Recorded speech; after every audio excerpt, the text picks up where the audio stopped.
दोस्तों, आज के इस वीडियो में हम जिस फिल्म के बारे में बात करने जा रहे हैं उसका नाम है विक्की विद्या कबो वाला वीडियो। और यह राजकुमार राव की लेटेस्ट फिल्म है जो हाल ही में भारत में रिलीज हुई है। इस फिल्म की कहानी बेहद दिलचस्प और यूनिक है। फिल्म में दिखाया गया है कि अगर कोई शादीशुदा कपल अपनी प्राइवेट वीडियो रिकॉर्ड करता है और किसी गलती से वह रिकॉर्ड की गई कैसेट उनके हाथ से छूट जाती है और किसी के पास चली जाती है, तो इसके बाद उनकी जिंदगी में क्या क्या उतार चढ़ाव आ सकते हैं। इसी अनोखे कॉन्सेप्ट की वजह से यह फिल्म लोगों के बीच में चर्चा का विषय बन चुकी है। आज की इस वीडियो में मैं आपको इस फिल्म की पूरी स्टोरी डिटेल में समझाऊंगा ताकि आप सभी घर बैठे इस फिल्म का मजा ले सकें। तो बिना देरी किए सबसे पहले इस वीडियो को लाइक कर दीजिए और अगर आपने अभी तक हमारे चैनल को सब्सक्राइब नहीं किया है तो जल्दी से सब्सक्राइब कर लें। और हाँ, अगर आपको मूवी की स्टोरी पसंद आती है तो कमेंट सेक्शन अपनी राय देना मत भूलिएगा। तो चलिए बिना देरी के शुरू करते हैं आज की इस मजेदार वीडियो को। फिल्म की शुरुआत होती है हमारे मुख्य किरदार राजकुमार राव से, जिनका नाम फिल्म में विक्की है। विक्की उत्तराखंड के ऋषिकेश में रहता है और यह कहानी हमें 1997 के समय में ले जाती है। विक्की ऋषिकेश में काफी लोकप्रिय है, खासकर मेहंदी लगाने में उसका कोई मुकाबला नहीं है।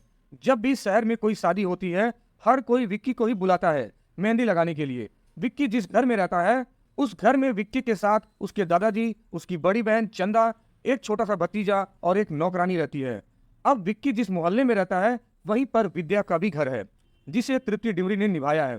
जैसा कि आप सब ने ट्रेलर में देखा होगा, एक दिन विक्की को विद्या के घर बुलाया जाता है ताकि वह सबको मेहंदी लगा सके। जैसे ही विक्की विद्या के घर पहुंचता है उसे यह जानकर चौंकाने वाला सच पता चलता है कि आज विद्या की सगाई हो रही है।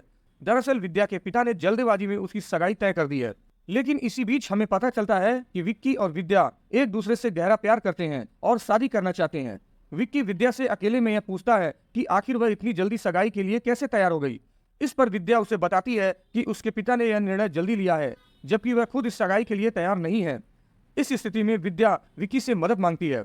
विक्की उसके लिए एक आइडिया सोचता है और जब शाम को सगाई की रस्में शुरू होती हैं तो हमें यह देखने को मिलता है कि विद्या के लिए सगाई का जो युवक आया है वह वास्तव में मनजोत सिंह है, जिसे आपने स्टूडेंट ऑफ द ईयर में डिम्पी के रोल में देखा होगा। जैसे ही मनजोत सिंह विद्या के सगाई करने आता है, विद्या उसे अपना हाथ दिखाती है जिसमें उसकी मेहंदी पर विक्की का नाम लिखा होता है।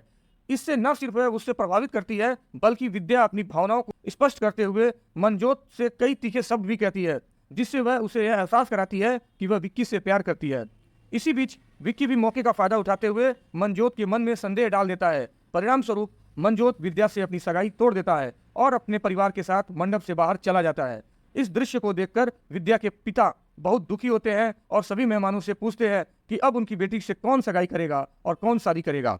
वहाँ के लोग जैसे ही यह बात सुनते हैं वहाँ मौजूद लोग यह बताने लगते हैं कि विद्या की सगाई टूटने का कारण विक्की है और इसलिए अब विक्की को ही विद्या से सगाई और शादी करनी होगी। क्योंकि यह सब विक्की और विद्या का पूर्व नियोजित प्लान था, विक्की भी शादी के लिए सहमति दे देता है। लेकिन यहाँ पर एक नया मोड़ आता है। विद्या के पिता विक्की के दादाजी से कहते हैं कि पहले जिस लड़के से विद्या की सगाई हो रही थी उसकी परिवार ने यह तय किया था कि विद्या की शादी का सारा खर्च उनके परिवार द्वारा उठाया जाएगा, जबकि विक्की के परिवार को इसके लिए कुछ भी नहीं देना पड़ेगा। विद्या के पिता जो कि कंजूस स्वभाव के हैं अब चाहते हैं कि जो भी शादी होगी उसका पूरा खर्च विक्की और उसके परिवार को उठाना होगा। इस पर विक्की के दादाजी जो कि परिवार की परंपराओं को बहुत गंभीरता से लेते हुए तुरंत सहमति दे देते हैं। लेकिन कंजूस तो विद्या के पिता भी बड़े हैं और इसलिए अगले दिन विक्की के दादाजी विक्की और विद्या की शादी सामूहिक विवाह में कराने का निर्णय लेते हैं। सामूहिक विवाह एक ऐसा आयोजन होता है जिसमें एक व्यक्ति या संस्था एक साथ कई शादी कराती है। यहाँ हम जानते हैं कि उनके क्षेत्र का एक स्थानीय राजनीतिक नेता है जो अपने पैसों से समय समय पर बहुत से लोगों का सामूहिक विवाह करवाता है। बस यही नहीं, उस नेता के पास एक होटल भी है और जब वह लोगों की शादी करवाता है तो वह सभी दूल्हा दुल्हनों को अपनी फर्स्ट नाइट बिताने के लिए होटल में कमरे मुफ्त में देता है। यह सब वह सामाजिक कल्याण के उद्देश्य से करता है। इसी सामूहिक विवाह में विक्की और विद्या की भी शादी होती है, जिसके बाद वे होटल के कमरे में अपनी फर्स्ट नाइट मनाते हैं। फिर कुछ दिन बाद विक्की सोचता है कि उन्हें विद्या के साथ गोवा जाना चाहिए ताकि वे वहां अपना हनीमून मना सकें। विक्की और विद्या गोवा जाते हैं और वहां के एक होटल के कमरे में ठहरते हैं। कमरे में पहुंचकर विक्की विद्या से कहता है कि उन्हें यहां अपनी कुछ प्राइवेट वीडियो बनानी चाहिए ताकि वे इन वीडियो के जरिए अपनी यादों को संजो सकें। यह सुनकर विद्या पहले तो मना करती है लेकिन बाद में वह इसके लिए तैयार हो जाती है। इसके बाद विक्की और विद्या अपनी वीडियो रिकॉर्ड कर लेते हैं। इसके बाद विक्की और विद्या गोवा से वापस आते हैं। जब वे घर पहुंचते हैं तो देखते हैं कि विक्की की बहन चंदा भी घर वापस आ गई है। चंदा कुछ महीने पहले म्यूजिक वीडियोस की शूटिंग के लिए मुंबई गई थी। फिर विक्की और विद्या अपने कमरे में आते हैं और मिलकर यह योजना बनाते हैं कि उन्हें अपनी रिकॉर्डिंग की गई वीडियो देखनी चाहिए। विक्की ने इस वीडियो को एक गोल कैसेट में रिकॉर्ड किया था जो कि डीवीडी प्लेयर में चलती है, इसलिए विक्की वह कैसेट अपने डीवीडी प्लेयर में डालता है और टीवी पर वीडियो चलाना शुरू कर देता है। लेकिन जैसे ही विक्की और विद्या अपनी वीडियो को देखने लगते हैं, अचानक उनके कमरे के दरवाजे पर विक्की के दादाजी आ जाते हैं जो अपने चश्मे को ढूंढ रहे होते हैं। उन्हें देखकर विक्की जल्दी से टीवी बंद कर देता है ताकि वह अपने दादाजी से उस वीडियो को छिपा सके। जब दादाजी रूम में जाते हैं तब विक्की और विद्या थोड़ी देर आराम करते हैं और सो जाते हैं। लेकिन अगली सुबह जब वह उठते हैं तो उन्हें पता चलता है कि रात में उनके घर में चोरी हो गई थी। चोर ने उनके घर से सभी कीमती सामान चुरा लिया था, यहाँ तक कि विक्की के दादाजी की एक पुश्तैनी तलवार भी चोरी हो गई थी। चोरी की खबर सुनते ही विक्की तुरंत अपने कमरे में जाता है और अपनी डीवीडी प्लेयर को चेक करता है, लेकिन वहां जाकर वह देखता है कि न तो डीवीडी प्लेयर वहां है और न ही टीवी। इस पर उसे बहुत चिंता होती है क्योंकि उसे लगता है कि उसकी रिकॉर्डिंग की गई वीडियो भी चोरी हो गई है, क्योंकि रात को चोरी के दौरान उन दोनों चीजों के साथ विक्की की बनाई हुई कैसेट भी चुराई गई थी। यह जानकर विक्की बहुत घबरा जाता है। इसके बाद विक्की के परिवार वाले पुलिस को सूचना देते हैं और एक रिपोर्ट दर्ज कराने के लिए पुलिस स्टेशन जाते हैं। जब पुलिस विक्की के घर आती है तो हमें पता चलता है कि पुलिस इंस्पेक्टर का रोल यानी विजय राज निभा रहे हैं। वह विक्की के घर रिपोर्ट लिखने आते हैं, लेकिन जैसे ही वे विक्की की बड़ी बहन चंदा को देखते हैं वे उस पर फिदा हो जाते हैं। इसके चलते उनके और चंदा के बीच कई कॉमेडी सीन बनते हैं। पुलिस चोरी की शिकायत दर्ज करने के बाद वहां से चली जाती है, लेकिन विक्की को किसी भी हाल में अपनी कैसेट वापस चाहिए होती है, इसलिए वह अपने मोहल्ले के चोर बाजार में जाने का फैसला करता है, क्योंकि अक्सर चोर चोरी किए गए सामान को वहां बेच देते हैं। जब विक्की चोर बाजार में पहुंचता है तभी वहां एक पुलिस वाला आता है, लेकिन हमें जल्दी ही पता चलता है कि वो असल में एक चोर है जिसने कुछ समय पहले पुलिस की गाड़ी और वर्दी चुरा ली है। वह इस समय उसी सामान को चोर बाजार में बेचने आया है और सबसे दिलचस्प बात यह है कि यह वही चोर है जिसने विक्की के घर में चोरी की थी, यानी विक्की की बनाई हुई कैसेट भी उसी के पास होगी। हालांकि विक्की इस चोर को पुलिस वाला समझता है और इसलिए वह चोर बाजार में केवल तहकीकात करके लौट आता है। कुछ दिनों बाद विक्की एक विदेशी लड़की को देखता है जिसके हाथों में उसकी दादाजी की वही पुश्तैनी तलवार होती है जो उसके घर से चोरी हुई थी। यह देखकर विक्की उस विदेशी लड़की से बात करता है और पूछता है कि यह तलवार उसके पास कैसे आई। लड़की बताती है कि उसने यह तलवार चोर बाजार से खरीदी है। इस जानकारी के बाद विक्की उस लड़की को अपने साथ लेकर चोर बाजार में जाता है, जहां वह उस विक्रेता के पास पहुंचता है जिसने उससे तलवार बेची थी। वहां विक्की उस विक्रेता को पीटने लगता है, जिसके बाद विक्रेता बताता है कि उसने तलवार नहीं चुराई है, बल्कि उसके पास कई चोर आते हैं जो अपना चुराया हुआ सामान उसे बेच देते हैं। विक्रेता यह भी बताता है कि जब विक्की पिछली बार चोर बाजार में आया था तब वह उसे देख चुका था, और यह भी कि वही पुलिस वाला जिसे विक्की समझ रहा था असल में वही चोर है जिसने उसके घर में चोरी की थी। इस जानकारी से विक्की को यह पता चल जाता है उसके घर में चोरी किसने की थी। विक्की उस विक्रेता से पूछता है कि वह चोर कहाँ है। विक्रेता उसे एक होटल का नाम बताता है और कहता है कि वह चोर अक्सर उसी होटल में आता जाता रहता है। यह सुनकर विक्की तुरंत उस होटल की ओर बढ़ता है। जब विक्की उस होटल में चोर का रूम नंबर पता कर उस चोर से मिलने जाता है तो उसे यह देखकर आश्चर्य होता है कि चोर बेहोश पड़ा है और उसके शरीर पर कई चोटों के निशान है, जिससे साफ जाहिर होता है कि किसी ने उसकी बुरी तरह से पिटाई की है। उसी समय होटल में पुलिस भी आती है, क्योंकि इंस्पेक्टर विजय राज को भी पता चल चुका है कि विक्की के घर में चोरी करने वाला चोर इसी होटल में रुका हुआ है। जैसे ही पुलिस रूम के पास पहुंचती है, विक्की भी पुलिस को देख लेता है। उसे लगता है कि पुलिस उस पर शक करेगी कि उसने यह सब किया है, इसलिए विक्की खिड़की से कूदकर वहां से भागने की कोशिश करता है, लेकिन उसी दौरान पुलिस विक्की को पकड़ लेती है और उसे अरेस्ट कर पुलिस स्टेशन के एक सेल में डाल देती है। पुलिस को यह शक होता है कि चोर की इस हालत के पीछे विक्की का हाथ है। हालांकि कुछ समय बाद विक्की किसी तरह से सेल से निकलकर भागने में सफल हो जाता है। छिपते छिपते वह अपने घर पहुंचता है, लेकिन उससे पहले हम देखते हैं कि विक्की के घर पर अचानक एक फोन आता है। विद्या फोन उठाती है और दूसरी तरफ से एक आदमी उससे बताता है कि विक्की और विद्या की वह खास वीडियो कैसेट उसके पास है। वह आगे कहता है कि अगर उन्हें अपना कैसेट वापस चाहिए तो उन्हें रात को कब्रिस्तान में 1 लाख रुपया लेकर आना होगा। इस बीच विक्की की बड़ी बहन चंदा, जो उस समय घर में मौजूद होती है, दूसरे लैंडलाइन फोन को उठाती है, इसलिए वह भी कैसेट के बाहर में हो रही बातचीत सुन लेती है। आपको याद होगा कि पुरानी फिल्म में अक्सर एक ही फोन का कनेक्शन कई फोन के साथ होता है, जिससे एक फोन पर बात करने वाला व्यक्ति दूसरी कॉल पर बात कर रहे लोगों की बात सुन सकता है। चंदा जब कैसेट की बात सुनती है तो उसे ऐसा लगता है कि शायद उसे ही कोई ब्लैकमेल कर रहा है। उसे याद आता है कि जब वह म्यूजिक वीडियो के लिए मुंबई गई थी तब किसी ने शायद उसका वीडियो बना लिया होगा और अब वह व्यक्ति उसे धमका रहा है। इस सोच के चलते चंदा पुलिस को इस मामले की सूचना देती है और फिर सभी रात को कब्रिस्तान की ओर जाते हैं ताकि उन्हें वहां वह कैसेट प्राप्त हो सके। फिर यहाँ पर दोस्तों हमें एक फ्लैशबैक दिखाया जाता है जो हमें पुरानी कहानी के पीछे की सच्चाई बताता है। फ्लैशबैक में हम देखते हैं कि जो चोर विक्की के घर में चोरी करने आया था उसने एक महिला से बहुत सारे पैसे उधार लिए थे। उसी दिन जब विक्की होटल के कैमरे में चोर से मिलने गया था, उस महिला ने अपने पैसे मांगने के लिए चोर का पीछा किया था। महिला के साथ 2 गुंडे भी थे और उन्होंने चोर को इतना पीटा कि वह बेहोश हो गया। लेकिन जाने से पहले उस महिला ने चोर के होटल रूम की तलाशी ली थी, जिसमें उसे कई कैसेट मिले थे।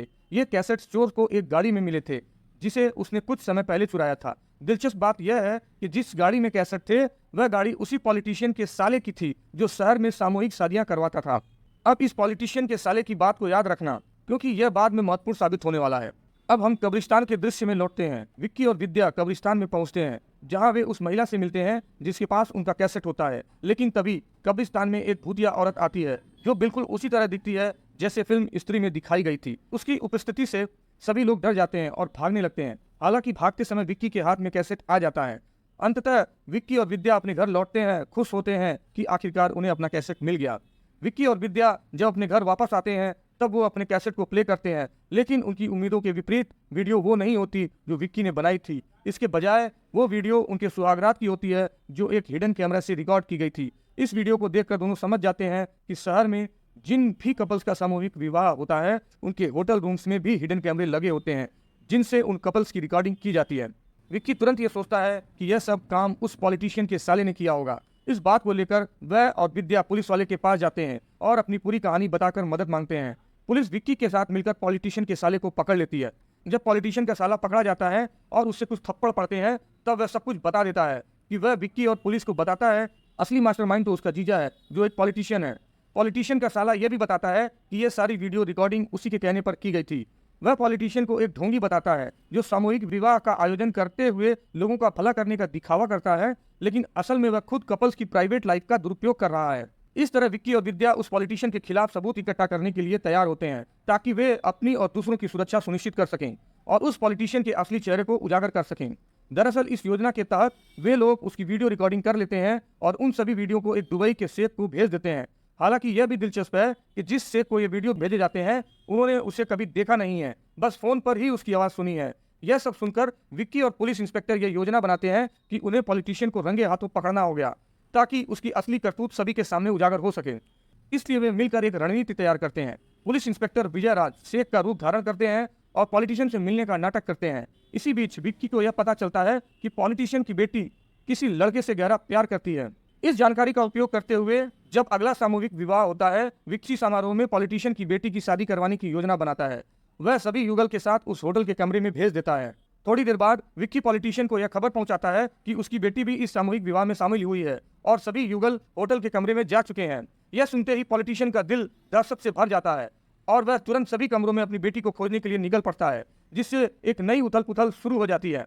चूंकि होटल के अंदर कई कमरे होते हैं और पॉलिटिशियन को यह बिल्कुल पता नहीं होता है कि उसकी बेटी किस कमरे में है, वह उसे ढूंढने में असफल रहता है। इस स्थिति से निपटने के लिए वह यह तय करता है जिस हार्ड डिस्क में सभी की वीडियो रिकॉर्ड हुई है, उसे वह तोड़ देगा, ताकि कोई भी वीडियो बाहर न जा सके। इसी तरह वह अपनी बेटी की वीडियो को शेख के हाथों पहुंचने से रोक सकता है। लेकिन जब वह हार्ड डिस्क तोड़ने के लिए पहुंचता है, तो उसे यह एहसास होता है कि वह हार्ड डिस्क पहले से ही शेख के हाथ में है, अर्थात विजय राज के पास। जब पॉलिटिशियन हार्ड डिस्क मांगता है, तो विजय राज उसे देने से इनकार कर देता है। इसके बाद विजय राज हार्ड डिस्क को उठाकर बाहर आता है और उसे सबके सामने लाता है। पॉलिटिशियन उसका पीछा करता है कि उससे हार्ड डिस्क छीन सके और उसे तोड़ देना चाहिए, लेकिन विक्की, जो पूरी स्थिति को अपने पक्ष में मोड़ने के लिए तैयार है, हार्ड डिस्क को अपने हाथ में लेता है और दर्शकों को बताता है कि उन्हें यह देखना चाहिए कि इस हार्ड डिस्क में क्या है। आखिरकार इसमें ऐसा क्या है जिसे लेकर यह शेख भाग रहा है और पॉलिटिशियन इसे तोड़ने पर उतारू है। विक्की की बात सुनकर सभी लोग सहमत होते हैं। इसके बाद वह हार्ड डिस्क को सबके सामने प्ले कर देता है। जैसे ही वीडियो चलती है, सभी की सांसें थम जाती हैं, क्योंकि वीडियो में किसी और का नहीं बल्कि पॉलिटिशियन की बेटी का ही चेहरा होता है। इस पल में पूरे हॉल में सन्नाटा छा जाता है और सभी की निगाहें उसी दृश्य पर टिकी रह जाती हैं, जो एक बड़ा रहस्य उजागर करने वाला है। वह कहती है कि डैड, विक्की भैया ने मुझे आपके इस गंदे काम के बारे में पहले ही बता दिया था, इसलिए मैं जानती हूँ कि आप छिपे हुए कैमरे से सभी की वीडियो रिकॉर्डिंग करते हैं। इस एक बयान के जरिए विक्की पॉलिटिशियन की सच्चाई को सबके सामने रख देता है। पॉलिटिशियन की यह सच्चाई सुनकर न केवल उसकी बेटी बल्कि उसकी बहन, पत्नी, यहाँ तक कि उसकी माँ भी उससे घृणा करने लगती है। शहर के लोग भी उसके प्रति अत्यधिक गुस्सा व्यक्त करते हैं। इसके बाद पॉलिटिशियन को अपनी गलती का एहसास होता है और वह समझ जाता है कि जिन लड़कियों की उसने वीडियो बनाई थी, वे सभी किसी की बहन या बेटी थीं। इसके परिणाम स्वरूप पुलिस उसे गिरफ्तार कर ले जाती है और स्थिति को सामान्य कर दिया जाता है। हालांकि अगले दिन विक्की और विद्या अपने घर में यह चर्चा करते हैं कि अब तक उन्हें अपनी बनाई गई कैसेट नहीं मिली। तभी अचानक उनकी नजरें बेड के नीचे गिरी हुई एक कैसेट में पड़ती है। इसका मतलब यह है कि वह कैसेट उनके घर में ही थी। इस मौके पर एक फ्लैशबैक शुरू होता है जिसमें हमें बताया जाता है कि आखिर वह कैसेट डीवीडी प्लेयर से नीचे कैसे गिरी। फ्लैशबैक में हम देखते हैं कि जिस रात चोर ने डीवीडी प्लेयर चुराने का प्रयास किया था, उसी रात वह प्लेयर उठाते ही 2 कदम आगे बढ़ा और अचानक गिर पड़ा। इसी गिरने के कारण डीवीडी प्लेयर से कैसेट बाहर निकल गई और गोल गोल घूमते हुए बेड के नीचे चली गई। इसके बाद चोर डीवीडी प्लेयर लेकर भाग खड़ा हुआ। लेकिन इस महत्वपूर्ण खुलासे के बाद यह फिल्म समाप्त हो जाती है। तो दोस्तों, यह थी मूवी की पूरी कहानी। मुझे बताइए आपको ये वीडियो कैसी लगी। कृपया अपने विचार कमेंट्स में जरूर बताएं। अगर आपको ये वीडियो पसंद आई हो तो इसे लाइक करना बिल्कुल ना भूलें। आपके जो विचार हैं उन्हें हमें साझा करें। दोस्तों, हमारे चैनल को सब्सक्राइब करने और नोटिफिकेशन बेल जरूर दबा लें ताकि आने वाली हर मूवी एक्सप्लेनेशन आपके पास तुरंत पहुंच सकें। मिलते हैं किसी नेक्स्ट वीडियो में, तब तक के लिए दोस्तों धन्यवाद।